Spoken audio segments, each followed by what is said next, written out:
नमस्कार। प्रारब्ध पर आप सभी का स्वागत। मैं अवनीश। चैनल आपने सब्सक्राइब किया है, इसके लिए आपको बहुत-बहुत धन्यवाद। वीडियोज़ को आप लाइक करते हैं, इसके लिए भी धन्यवाद। शेयर लगातार करते रहिए और हाँ, चैनल के बेल आइकन को ज़रूर दबा के रखिए ताकि किसी भी अपलोड की सबसे पहले सूचना आपको मिले। स्क्रीन के दूसरे हिस्से में आइए स्वागत कर लेते हैं कर्नल मैंग चौबे साहब, भारतीय सेना के गौरव और हमारे गौरव। कर्नल साहब बहुत-बहुत स्वागत, नमस्कार। धन्यवाद अवनीश जी। दर्शकों, आज चलते हैं यूनुस के बांग्लादेश। शेख हसीना जिन्होंने एक बड़ी मेजॉरिटी के साथ जी यूनुस का बांग्लादेश नहीं है, बांग्लादेशियों का बांग्लादेश है। यूनुस जो है उस पे कब्जा करके बैठे हुए हैं। बिल्कुल ठीक बात है। चलिए, फिर भी अवैध कब्जेदारी यूनुस के बांग्लादेश की तरफ चलते हैं। शेख हसीना प्रचंड बहुमत लोगों द्वारा चुनी गई, लेकिन किस तरीके से यूनुस के जरिए विदेशी शक्तियों ने बांग्लादेश में प्रवेश किया और उसके बाद वहां रिजिम चेंज देखने को मिला। आज शेख हसीना भारत में है। एक बार फिर शेख मुजीबुर रहमान की स्थिति पैदा हो रही है, जहां से बांग्लादेश ने अपना एक दूसरा दौर देखा। उसी तरह की स्थितियां आज भी हैं। शेख हसीना को वहां की एक कथित अदालत, जी हाँ, किसी देश में अंतर्राष्ट्रीय प्राधिकरण, ये भी गजब का खेल है, लेकिन कथित अदालत ने मौत की सजा सुनाई है और अब बांग्लादेश कह रहा है कि शेख हसीना को हमें दे दो ताकि हम उन्हें फांसी पर चढ़ा सकें। यूनुस के ऊपर लगातार दबाव है चुनाव कराने का। आप सबने देखा होगा, ब्लिट्ज वीकली बांग्लादेश के एडिटर शोएब चौधरी के साथ मैं विस्तृत वीडियो करता रहा हूं कि क्या स्थितियां चल रही हैं बांग्लादेश में। आज कर्नल साहब के साथ चलेंगे बांग्लादेश। कर्नल साहब, यूनुस के ऊपर प्रेशर, इलेक्शन कराओ, लेकिन उसी बीच में इस तरह का फैसला ये भी क्रिएटेड है, इसमें कोई शक नहीं। भारत से प्रत्यर्पण संधि जरूर है, लेकिन भारत ने टका सा जवाब दिया है, यानी उसने ये कहा कि चल हट, अभी चुपचाप बैठा रहे।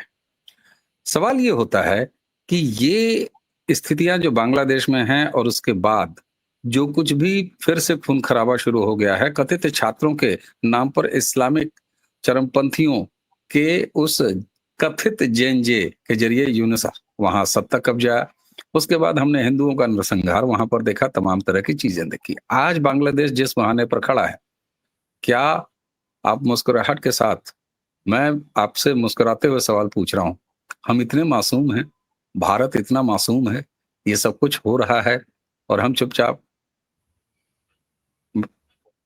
अब इसके आगे आप?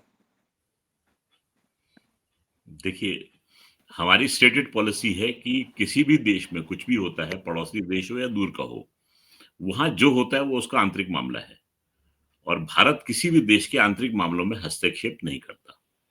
और मैं भी मानता हूं कि हम हस्तक्षेप नहीं करते। ऐसा है कि जो लोग काम कर रहे हैं वहां पर हस्तक्षेप करते दिखाई दे रहे हैं, उनका रुझान भारत की ओर हो जाए तो इसमें मेरा कोई दोष नहीं है। अगर वो लोग कहें कि भारत अच्छा देश है तो उसमें मेरा कोई दोष नहीं है। और अगर आप ये कहना चाहें कि अननोन गनमैन जैसे कि पाकिस्तान में घूमते थे, अगर वो बांग्लादेश में घूम जाएँ, तो भी इसमें मेरा कोई दोष नहीं, क्योंकि अननोन गनमैन है। न जाने कौन सरफरा है, कौन है, गोली चला के चला गया, मुझे कोई मतलब नहीं है। खुशकिस्मती से या फिर इत्तेफाक से उस गनमैन ने वो काम किया जो मेरे लिए हितकर था, बस। मेरा इतना मानना है कि ईश्वर जो है वो सब देखता है और कर्म का फल जो है वो इसी धरती पर मिल जाता है। ये हम लोगों की सनातन परंपरा है। अब आप इसको बात को मानिए चाहे ना मानिए, फल दे रहा है भगवान, जो है निमित्त मात्र रखता है किसी दूसरे को। तो मैं तो ये भी नहीं कहता कि भारत निमित्त मात्र है, परंतु हो रहा है तो हो रहा है, ठीक है। जो हो रहा है सो अच्छा हो रहा है, जो होगा सो अच्छा होगा। और आपने जो कह दिया कि क्या यूनुस का बांग्लादेश है, तो मैं तो अभी तक उस पे अपना रोष जताऊंगा कि अवनीश जी, आप जैसे समझदार व्यक्ति के मुंह से ऐसे शब्द निकले तो निकले कैसे? तो मैं तो हैरान हूं। मैं तो आपको बहुत अच्छा वक्ता समझता था, परंतु आज आपकी भी जुबान पे चल गई। एक यूनुस नाम के व्यक्ति को आपने बना दिया वो बांग्लादेश का करता धरता है। जो जॉय बांग्ला बोलने से घबराता है, जॉय बांग्ला बोलने से जिसकी मेरे ख्याल से सिट्टी-पिट्टी गुम हो जाती है उसकी आवाज़ सुनते ही, ऐसा व्यक्ति बांग्लादेश का करता धरता तो नहीं हो सकता। हुँ, हुँ, हुँ, नहीं, हुँ, कर्ता धर्ता के रूप में नहीं। हुँ, आज कड़वी सच्चाई ही सही, लेकिन सच्चाई तो यही है कि यूनुस काबिज है हाँ, और बांग्लादेश की दुहाई दी जाती है भारत में, राहुल गांधी हुँ, और उनके इकोसिस्टम की, बांग्लादेश दोहरा देंगे। जी, जी, सवाल ये होता है हुँ, कि बांग्लादेशी जब तब सड़कों पर निकले जरूर हैं। बांग्लादेश जी। में वो आपको तमाम तरह के दिखाई दिया है, हुँ, हुँ, हुँ, हुँ। लेकिन इसका इम्पैक्ट भारत पर तो आया है। और हुँ, आपने हुँ। कहा कि आपको आपत्ति है कि मैंने कह दिया यूनुस का बांग्लादेश, लेकिन हमारे प्रधानमंत्री नरेंद्र मोदी को मजबूरी में ही सही, लेकिन यूनुस से हाथ तो मिलाना पड़ा ना। हाँ, यूनुस राष्ट्र प्रमुख तो है ना, तो साहब मेरी बिल्कुल, बिल्कुल। जुबान नहीं फिसली, मैं टेक्निकली बिल्कुल सही हूँ। अब मैं सवाल आपसे ये करता हूँ, हुँ, हुँ, हुँ। कर्नल साहब, हुँ, कि बांग्लादेश की नियति क्या है, कैसे देख रहे हैं आप? क्योंकि शेख हसीना को फांसी, मुजिबर रहमान को फांसी, एक को एग्जीक्यूट हो गई, दूसरे को सजा सुनाई गई है। कुछ याद आ रहा है मुझे, आपको कुछ याद जरूर आ रहा होगा सर। बिल्कुल साहब, ऐसा है कि शेख हसीना वाजिद उन्हीं की सुपुत्री हैं जिनका नाम था शेख मुजीबुर रहमान। और शेख मुजीबुर रहमान की प्रतिमा का देखिए आप किस तरीके से वहाँ पर लोगों ने निरादर किया था। तोड़कर उस पर मूत्र विसर्जन कर रहे थे, मतलब बड़ी शर्मनाक बात है। आदमी अपने दुश्मन की प्रतिमा के साथ में भी ऐसा नहीं करता, जैसे कि बांग्लादेश के नागरिक करते, जिसको ये लोग प्यार से बंग-बंधु कहा करते थे। जो व्यक्ति इंस्ट्रूमेंटल था इनकी आज़ादी के लिए। हाँ, ये बात अलग है कि वो सोहरावर्दी का पिट्ठू था और जिसने डायरेक्ट एक्शन डे के टाइम पे उसका साथ दिया था और हिंदुओं का नरसंहार करने में उसका हाथ जो था वो कम नहीं था। परंतु फिर भी उस बात को भारत ने बड़े भाई के रूप में एक तरफ किया और उनकी ज़रूरत को देखते हुए 71 में मुक्ति वाहिनी का साथ दिया। जैसा कि आपने कहा है कि स्थिति बनती हुई ये राहुल गांधी नहीं है अकेले, एक वो कौन-सी मोइत्रा हैं वो लेडी जो हैं, जिनका कि महुआ, पासवर्ड किसी और के पास में था वो। महुआ, हालाँकि महुआ हमारे हाँ। यहाँ देशी रूप में जाना जाता है, लेकिन वो विदेशी प्रकृति की महुआ है। जी। जी, जी, जी, जी, जी, जी। सो वो पाश्चात्य संस्कृति से उनका ज़्यादा घाल-मेल है और वो अपना पासवर्ड भी उसी इलाके के लोगों को दे के रखती हैं, जो कि उनका जो ऐसा सुनने में आया है कि कौन-सा संसद के जो प्रश्न इत्यादि हैं, वो उसी ईमेल में आते थे और वही प्रश्न पूछ लिया करती थी। तो अभी हाल में उन्होंने एक और बयान दिया है। कारण ये था कि बांग्लादेश के इलेक्शन कमिश्नर जो थे, उनको उठा के अलग किया गया और किसी तरीके से उनके साथ दुर्व्यवहार किया गया। तो उन्होंने उसकी तुलना ये कर डाली कि भारत के इलेक्शन कमिश्नर के साथ में भी यही हाल हो सकता है। अवनीश जी, मैं ये कहना चाहूँगा कि मैंने आज तक इतना नेगेटिव और इतना ओछा डिस्कोर्स पॉलिटिक्स में आज तक नहीं देखा। हम और आप जो हैं कब करीब हम उम्र रहे होंगे, आपको ध्यान होगा प्रधानमंत्री अटल बिहारी वाजपेयी का वो भाषण जो कि उन्होंने संसद में दिया था, जिसमें कि सोनिया गांधी ने एक पत्र लिखा था और उन्होंने उनकी सरकार को इनसेंसिटिव और न जाने क्या-क्या शब्द कहे थे। उस समय अटल जी ने एक-एक शब्द की व्याख्या की थी और सोनिया गांधी को काटो तो खून नहीं की स्थिति थी उनके पार्लियामेंट हाउस में। हमने वो पॉलिटिक्स देखी है। आज ऐसी ओछी पॉलिटिक्स देखकर सर जो है शर्म से झुक जाता है कि ऐसे लोगों को हमें नेता बोलना पड़ता है। ये हमारे सो कॉल्ड रिप्रेजेंटेटिव हैं। महुआ मोइत्रा हुई, एक वो और हैं कौन से भूषण है, भूषण तो किसी सूरत से नहीं है, ना ही वही प्रशांत हैं वो। लेकिन उन्होंने भी ऐसा ही बयान दिया है। ये टूल किट चल रही है जहाँ तक मेरा ख़्याल जो मुझे दिख रहा है इस समय ट्विटर के ऊपर कि जैसा कि इलेक्शन कमिश्नर बांग्लादेश का हाल हुआ वैसे हमारे यहाँ भी होगा। मैं कहता हूँ ऐसे व्यक्तियों को राजद्रोह के आरोप में सीधा अंदर कर देना चाहिए। देखिए, इलेक्शन कमिश्नर जो है वो छोटी-मोटी हस्ती नहीं है। उसकी तनख्वाह भारत सरकार नहीं देती है। He is paid out of the consolidated fund of India. यानी कि उसकी नियुक्ति जो है वो राष्ट्रपति करते हैं महामहिम। तो आप ऐसे व्यक्ति पे लांछन लाने का प्रयास कर रहे हैं जो कि एक इंस्टीट्यूशन है अपने आप में। तो आप सोच समझ के भारत के इंस्टीट्यूशंस को वीक कर रहे हैं। जिन व्यक्ति का आपने नाम लिया वो भी और ये नारी हैं ये भी और प्लस वो कौन से हैं क्या बोलते हैं उनको वकील। वकील तो कहीं नहीं है वो अपना रोटी सेक रहे हैं वकालत के नाम पर। तो ये सब लोग जो हैं, मैं तो ये कहूँगा कि इनको तुरंत देशद्रोह के आरोप में अंदर कर देना चाहिए, क्योंकि जिस तरीके की भाषा ये बोलते हैं, अभद्र जो है, अभद्र हुँ। भी शायद शब्द इनके लिए कम पड़ जाएगा। जी बिल्कुल साहब, और एक बार फिर मैं आपको बांग्लादेश की तरफ ही लेके चलता हूँ। बांग्लादेश में जो स्थितियाँ चल रही हैं, एक तरह से यूनुस के खिलाफ बिल्कुल विद्रोह की स्थिति है।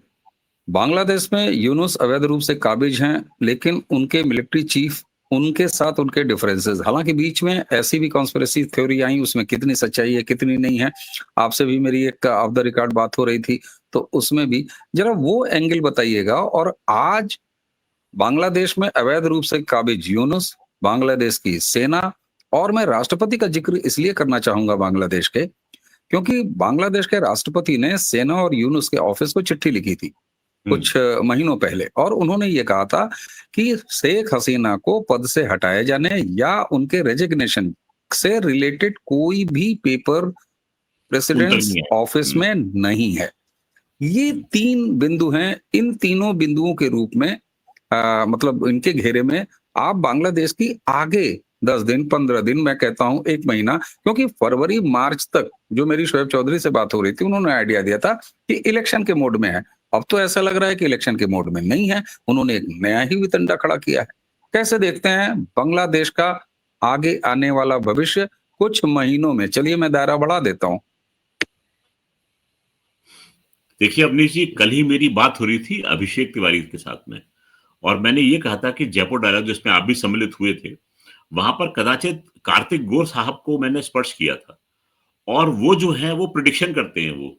तो ऐसा ही कुछ गुण मुझ में भी आ गया, तो मैंने एक प्रिडिक्शन कर डाली। मैं आपके प्रिय, अब मैं प्रिय बोल रहा हूं तो बड़ा सरकास्टिक बोल रहा हूं, आपके प्रिय यूनुस साहब जो हैं, उनको मैं मात्र 60 दिन का समय दे रहा हूं, 2 महीने का समय।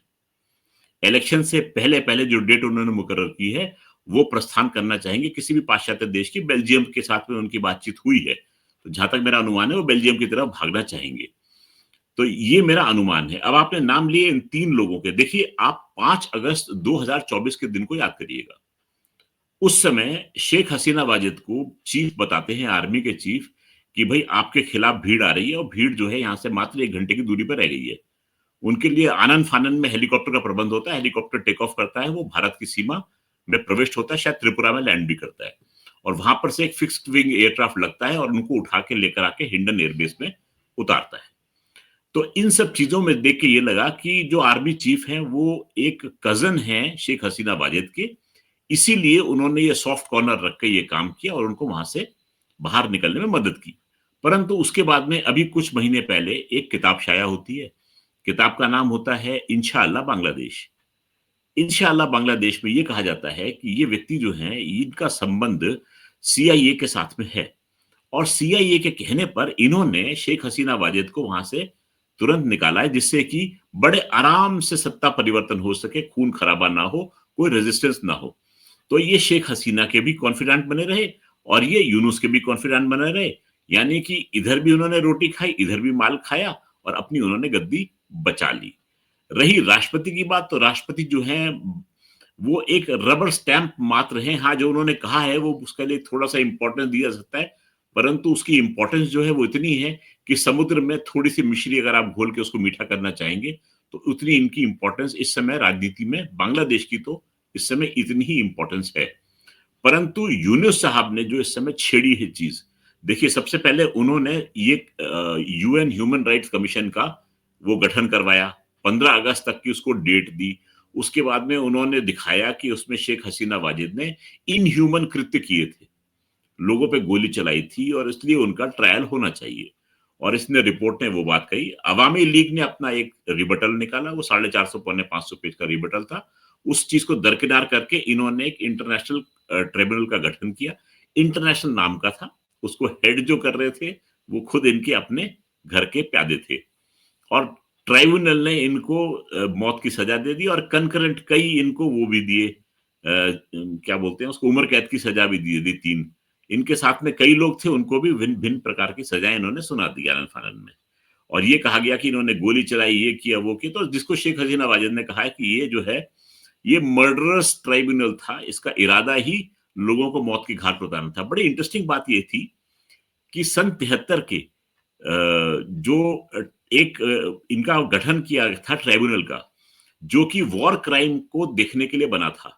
सन 71 में कुछ लोगों ने साथ दिया था पाकिस्तान का, बांग्लादेश की इंडिपेंडेंस की मुहिम के खिलाफ। तो सन 73 में इनकी सरकार ने बोला कि वॉर क्राइम्स ट्राइब्यूनल जो होगा वो फॉर्म होगा। तो इंटरेस्टिंगली ये केस चलता है उसी वॉर क्राइम्स ट्राइब्यूनल के कानून के तहत, और उसी केस में इनको दोषी ठहराया जाता है कि ये वॉर क्राइम्स की वो हैं, इनके ऊपर ये आयद होती है चीज, और इनको ट्रायल होना चाहिए, इनको सजा मुकर्रर की जाती है, मौत की सजा। तो ये आयरॉनिकल सी चीज थी कि जहां पर एक तरफ तो देशभक्ति की बात के लिए ट्राइब्यूनल बनता है, और वहां देशद्रोह के चक्कर में इनको एक सजा सुना दी जाती है। तो ये बड़ा अजीबोगरीब सी चीज थी, स्थिति थी कि बांग्लादेश आखिर किस स्थिति पर पहुंच चुका है। और हम तो ये चाहेंगे कि बांग्लादेश में हमेशा पीस बनी रहे। और हालांकि वहां से बयान जो आते हैं वो चिकन नेक को काटने के आते हैं।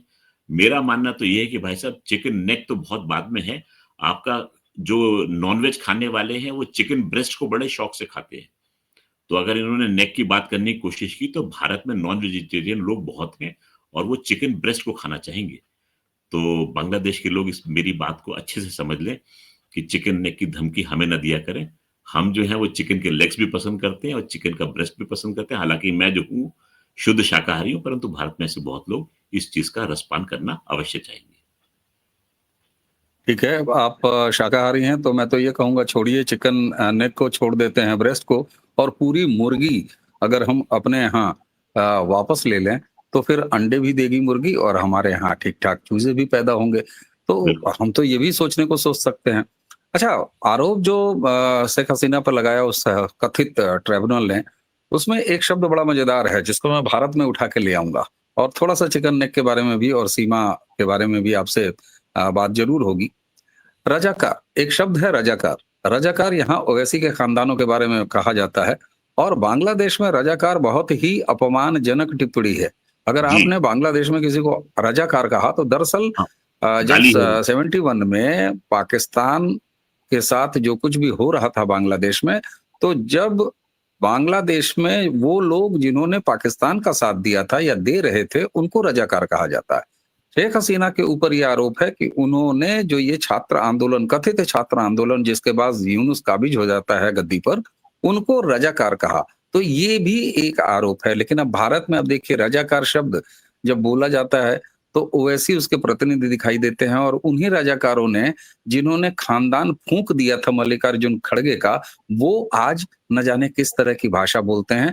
तो यही है हुँ, साहब कि कहाँ से चले थे और कहाँ पहुँच गए। कहाँ पहुँच गए। Sir, being a defence expert और भारतीय सेना के आप गौरवशाली जो परंपरा है उसके हिस्से रहे हैं, और आपने अभी जिस तरीके से ब्रेस्ट और नेक और लेग, इन सारी चीज़ों को कहा, तो मैंने कहा मुर्गी ही अंदर कर लेते हैं। साहब ये बताइए, हम chicken neck, chicken neck, chicken neck, क्या ज़रूरत है चिकन नेक की? और सुना है कि उसको चौड़ा भी कर दिया गया, क्योंकि यूनुस ने कहा था कि सॉरी, शोएब ने मुझसे बातचीत में ये कहा था कि आप कुछ ना कुछ तो वहाँ पर कर रहे हैं। अब ये उनकी प्रतिबद्धता है, वो बांग्लादेश के नागरिक हैं, तो उतना नहीं बोला था। लेकिन मैं भी आपसे स्ट्रेटेजिकल चीज़ें नहीं खुलासा करने को कहूँगा। साफ सवाल ये होता है कि हम अपना रास्ता चौड़ा क्यों नहीं कर लेते? देखिए अवनीश जी, इस समय स्थिति ऐसी है और भारत में जनमानस का मूड ऐसा है कि यदि कोई भी दुस्साहस उस ओर से हुआ, तो हाँ, हम अपना गलियारा जो है अच्छा चौड़ा करने का प्रयास करेंगे, क्योंकि हमें थोड़े से बड़े-बड़े गाड़ियाँ वहाँ से गुज़ारनी है। ये बात तो निश्चित है। अगर बाय चांस ऐसी स्थिति बनती है, तो हम जो है ये कार्रवाई करने पर विवश हो जाएँगे। और भारत इस समय उस स्थिति में है, जो आप कह रहे हैं, भारत उस स्थिति में है कि वो ये चीज़ करवा सकता है। और बांग्लादेश के पास में 1 से लाख तक वो सलाहियत नहीं है कि उसको वो डिफेंड कर पाए। कहने की बात बांग्लादेश की, पाकिस्तान के पास में भी वो सामर्थ्य नहीं है, जो अपने बल पर वो इस चीज़ को सँभाल पाए। पीओजे के लेने की बात हमने अपनी संसद में पारित की है, फरवरी 95 की बात है मेरे ख्याल से। संसद में जो बात कही जाती है ब्रह्म वाक्य हो जाती है। तो वो आज नहीं तो कल जो है वो हमारा वो सत्य होके रहेगा। तो ये अकाट्य है। इसीलिए आपने नोट किया होगा कि कल इनकी पार्लियामेंट में इनके पीओजे के तथाकथित प्रधानमंत्री जो बयान दे रहे थे, है ना? तो इस समय डर जो है वो बहुत बुरी तरीके से समाया हुआ है पाकिस्तान में भी। अगर पाकिस्तान में डर समाया है, तो बांग्लादेश लाज़मी है उसको अतिशय का रोग जो है इस समय सता रहा होगा। और जिसको अतिशय नहीं समझ में आता है, कृपया डिक्शनरी खोल के देख लें, क्योंकि उसका मैं अंग्रेजी का अनुवाद तो नहीं करना चाहूँगा इस चैनल पे, क्योंकि अब सबने खाना-वाना बिल्कुल ठीक खाया बात होगा। है। और वैसे भी आप सिलीगुड़ी कॉरिडोर तो बना ही रहे हैं, और सिलीगुड़ी कॉरिडोर थोड़ा-सा चौड़ा भी हो सकता है, 6 लेन। हम लोग तो अब मतलब 60 लेन की भी सड़क देख सकते हैं। भारत जी, की जी, ज़रूरत है, भारत की बढ़ते भारत की ज़रूरत है। बिल्कुल। तो ऐसा और कुछ? हमने अपनी 7 सिस्टर्स से कनेक्शन जोड़ना है। हमने उसके लिए एक स्पेशल मंत्री भी नियुक्त कर दिया है, जो कि वहाँ के इंटरेस्ट को देखेगा। हमने इस समय अरुणाचल की बॉर्डर से लगती हुई पूरी सड़क जो है वो उसका निर्माण जो है वो किया है। तो भारत इस समय मूड में है कि अपने नॉर्थ ईस्ट को बिल्कुल अच्छे से अपने देश में मिलाने के लिए। अगर बीच में कोई स्पीड ब्रेकर आता है, तो अगर वो स्पीड ब्रेकर ने ज़्यादा कष्ट दिए, तो स्पीड ब्रेकर को सपाट भी किया जा सकता है, ऐसा मेरा मानना है। जी।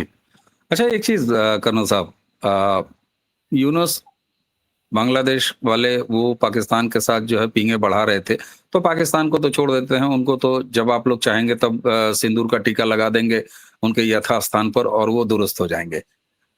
लेकिन उसी बांग्लादेश में यूनुस चाइना को भी न्योते बाँट रहे थे और कभी ये एयर स्ट्रिप दे देंगे, वो एयर ड्रोन दे देंगे, यहाँ आके इंडिया से जो बॉर्डर लगता है वहाँ पे आके डेवलपमेंट करिए, ऐसा करिए। लेकिन इन दिनों जब से ये नया कांड शुरू हुआ है, शेख हसीना को सो कॉल्ड फांसी और उसके बाद यूनुस के खिलाफ वहाँ पर सड़कों पे इतने सारे लोग वहाँ पर मारे जा रहे हैं। अब इसका भी कभी मुकदमा चलेगा और यूनुस को फांसी की सजा दी जाएगी क्योंकि समय चक्र तो घूमता है। चाइना का क्या कोई रोल इस समय आप देख रहे हैं? क्योंकि मैंने बहुत ज़्यादा जब खोजने की कोशिश की तो मुझे कोई ऐसी खबर दिखाई नहीं दी कि हाल-फिलहाल चाइना ने कुछ रिएक्ट किया हो या चाइना ने कोई अपना वर्ज़न दिया हो इस पूरे मामले में। इस समय चाइना जो है बिल्कुल शांत उसको ऑब्जर्व कर रहा है कि ऊँट किस करवट बैठता है। देखिए, इस समय बांग्लादेश जो है, वो एक प्ले फील्ड बना हुआ है सुपर पावर्स की। वहाँ पर अमेरिका अपने कदम गड़ाने की कोशिश कर रहा है, पाकिस्तान उसका साथ देने का प्रयास कर रहा है, भारत वहाँ पर बैलेंसिंग एक्ट को खेल रहा है। तो चाइना इस समय ऐसी स्थिति में नहीं है कि वो वहाँ पर जाके कुछ भी कर पाए। तो इस समय चाइना अपनी परेशानी से जूझ रहा है, वो ढूँढ रहा है कि शी जिनपिंग आखिर हैं कहाँ पर। तो इस समय चाइना जो है वो बांग्लादेश में अपने हाथ नहीं जलाना चाहेगा, ऐसा मेरा मानना है। ऐसा नहीं है कि वो कुछ काम नहीं कर रहा होगा, ये बात नहीं है। परंतु प्रत्यक्ष रूप से वो खुलकर इस समय बांग्लादेश के कार्य में टाँग अड़ाना नहीं चाहेगा, क्योंकि बांग्लादेश में टाँग अड़ाने का मतलब है सीधा-सीधा अमेरिका से लोहा लेना। और अभी ट्रंप और शी जिनपिंग के बीच में हाल ही में कोरिया में बातचीत हुई है। तो उसमें काफ़ी चीज़ों को दरकिनार करके चाइना ने अपना रास्ता निकाला है, अमेरिका ने अपना रास्ता निकाला है। तो जहाँ तक मेरा अनुमान है, चीन इस समय उस बात को फ़ेल नहीं करना चाहेगा। थोड़ी देर के लिए शांत ज़रूर बैठेगा। कम से कम 1 साल का समय मैं चीन को देता हूँ शांत बैठने के लिए, जब तक अमेरिका के कदम वहाँ पर जमे हुए हैं। हुँ। चलिए एक लास्ट पॉइंट और डिस्कस कर लेते हैं। आपने जब कहा कि चाइना अमेरिका के साथ इस समय थोड़ा मीठी-मीठी खेल रहा है, बातचीत भी हुई है, तो उसको नहीं बिगाड़ना चाहेगा। लेकिन एक मीठी-मीठी ट्रायंगल और डेवलप हुआ था, रशिया, भारत और चाइना का।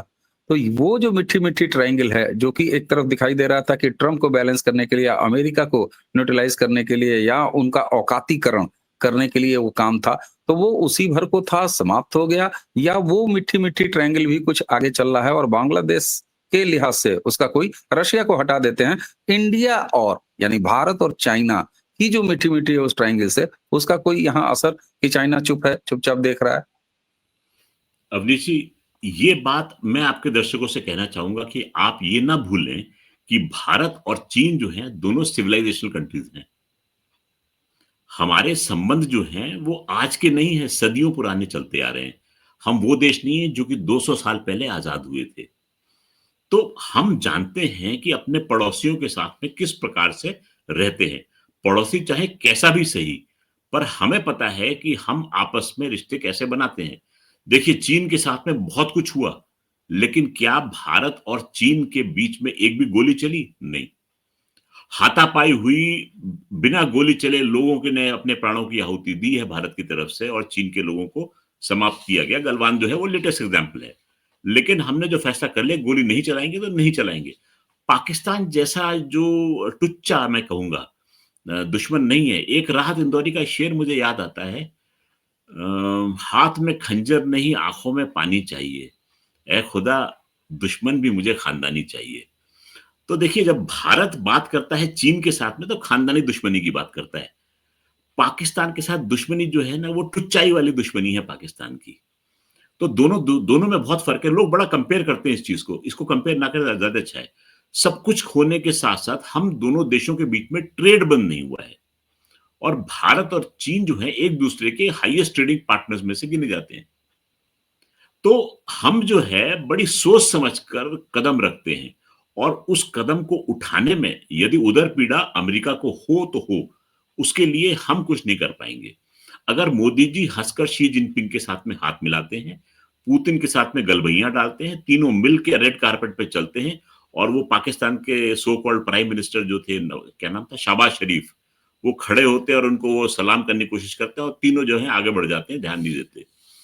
तो मुझे ऐसा ध्यान में आया कि जैसे होता है कि आप क्या बताऊं, मतलब कि अब श्वान भी मुझसे रुष्ट हो जाएंगे अगर मैं उनका इससे तुलना करूंगा। आप सड़क पे जा रहे हैं, राष्ट्रीय शाही शाही सवारी जा रही है, और कुत्ता जो है प्रयास करता है थोड़ा सा पीछे दौड़ने का कार के, परंतु कार को पकड़ नहीं पाता है। वो बीएमडब्ल्यू, वो स्वयं की मर्सिडीज जो है, वो आगे से निकल के चली जाती है, और कुत्ता उसको पकड़ नहीं पाता है। तो कुत्ते से पूछते हैं कि भाई तू मर्सिडीज के पीछे क्यों दौड़ रहा था, कि उसको चलाना जानता है जो दौड़ रहा है। तो पाकिस्तान की हालत वही है, आगे बढ़ाता है मुंह दोस्ती करने के लिए रूस, चीन, भारत के साथ में। भारत तो खैर छोड़ दीजिए, पर इन दोनों देशों के साथ में, ये दोनों देश जो हैं एक तरफ करते हैं, परे सरकाते हैं और अपनी चाल आगे चल जाते हैं। तो इस समय मुझे इससे बढ़िया एग्जाम्पल कोई दिखाई दिया नहीं। हालांकि मैं माफी मांगना चाहूंगा पूरी श्वान जितने भी उनका परिवार है, कि मैंने आपकी तुलना पाकिस्तान से कर दी, इसके लिए आप मुझे क्षमा दें। जी। चलिए साहब, आप हमारे माननीय सुप्रीम कोर्ट के स्वतः संज्ञान लेने से के वाले खतरे से भी बच गए, क्योंकि स्वानों के प्रति हमारे आदरणीय सुप्रीम कोर्ट का भी विशेष इस समय अनुराग है। चलते जी। चलते एक सवाल आपसे, जी। शेख हसीना को आप लोग सौंप रहे हैं बांग्लादेश को, क्योंकि यूनुस ने तो मांग लिया है। देखिए, ऐसा है, हर भिखारी को भीख नहीं दी जाती है, और शेख हसीना कुछ भी सही हमारी मुअज़्ज़ज़ मेहमान है, और मेहमानदारी के लिए भारत जाना जाता है। कुछ और ना आता हो हमको, हमें प्यार दिखाना आता है। तो भारत जो है वो शेख हसीना को मानता है कि कुछ भी सही, शेख हसीना के जो कार्य हैं वो भारत के हित में रहे हैं। जी लैंड लैंड के वो एनक्लोजर्स का जो आपस में मोदी और शेख हसीना के बीच में बातचीत हुई, और जो हमने वो मुआहदा किया, और जिससे वहाँ की स्थिति थोड़ी-सी संभली है, तो वो यही थी इसके पीछे। तो भारत 1 से लाख तक उनको हैंडओवर नहीं करेगा। जो लोग सोच रहे हैं, कयास आराइयाँ लगा रहे हैं, प्लीज़ रेस्ट कर लीजिए। भारत में आप ये मान के चलिए, चीन जैसा दुश्मन था, उस समय दलाई जी लामा को नहीं सौंपा हमने। तो ये तो यहीं पर विराम। बिल्कुल सही बात है। आप श्वान जैसा कोई दूसरा शब्द खोजें, हमारे दर्शक आशय समझ लेंगे। एक अंतिम चीज बिना पूछे नहीं रहूंगा, जी। एक बार फिर पूछ रहा हूँ, आप लोग कुछ नहीं कर रहे बांग्लादेश में? नहीं, आपका कोई हमारी रोल नहीं है? स्टेटेड पॉलिसी है हमारी भाई साहब, कि हम पड़ोसी देश में बिल्कुल हस्तक्षेप नहीं करते जब तक कि वो हमें चलिए, बुलाता नहीं। हाँ, ये पॉलिसी है हमारी। अरे अननोन बिल्कुल गनमैन चलते हैं, उसके हमें थोड़ी पता है उसका। ये तो बिल्कुल इत्तेफाक है कि वो जो काम करते हैं वो हमारे हित की बात होती है। जी। बिल्कुल, ये मात्र संयोग हो सकता है संयोग। और इससे जी। ज्यादा कुछ नहीं। और हमारे प्रधानमंत्री जी एक जुमला भी कहते हैं, ये हुँ, संयोग नहीं बल्कि प्रयोग है। तो ये प्रयोग। प्रयोग भी अगर है, संयोग भी अगर है, लेकिन हमारे हित में है, हमारे काम वाली बात हो रही है, तो अच्छी बात है। कर्नल साहब, बांग्लादेश में जो कुछ भी चल रहा है उसमें भारत के परिप्रेक्ष्य से और तमाम और जियोपॉलिटिकल सिचुएशंस को, इंटरनल बांग्लादेश की पॉलिटिक्स और शेख हसीना की जो कुछ भी स्थितियां बन रही हैं, उस पर आपने इतना विस्तृत ढंग से अलग अलग एंगल से बड़े साफगोई से बातें कही, और भारत अपनी सेना अपने को अलग रख लिया। ये भी आपकी स्मार्टनेस है सर, और इसी को कहते हैं राष्ट्र प्रथम का भाव। आपको बहुत बहुत धन्यवाद। दर्शकों, हमें उम्मीद है कि कर्नल साहब के साथ ये बातचीत आपको पसंद आई होगी। अगर पसंद आई हो तो जिस तरीके से आपने चैनल सब्सक्राइब किया है, वीडियोस को लाइक करते रहे हैं, शेयर भी करते रहिए, और हाँ, वीडियो के लिए सूचना आपको मिले इसलिए आइकॉन, बेल आइकॉन जरूर दबा के रखिए। और कर्नल मैंग चौबे साहब के साथ ये बातचीत लगातार होगी, आपके भी प्लेटफॉर्म पे होगी। चैनल कर्नल साहब के चैनल का लिंक आपको इसी डिस्क्रिप्शन में मिल जाएगा। उस चैनल को भी अपना स्नेह जरूर देते रहिए। तो आइए और आज की चर्चा यहीं समाप्त करते हैं। जी जल्द ही अवनीश जी मेरे चैनल पे भी आपको दिखाई देंगे। तो उस समय होस्ट मैं होऊँगा और गेस्ट आप रहेंगे। ये देखते रहिए। बिल्कुल साहब, मैं उत्साहित हूँ। तो आइए आज की चर्चा यहीं समाप्त करते हैं। कर्नल साहब और मुझे दोनों को आज्ञा दीजिए। नमस्कार, प्रणाम, जय जय श्री राम। जय श्री राम, जय हिंद।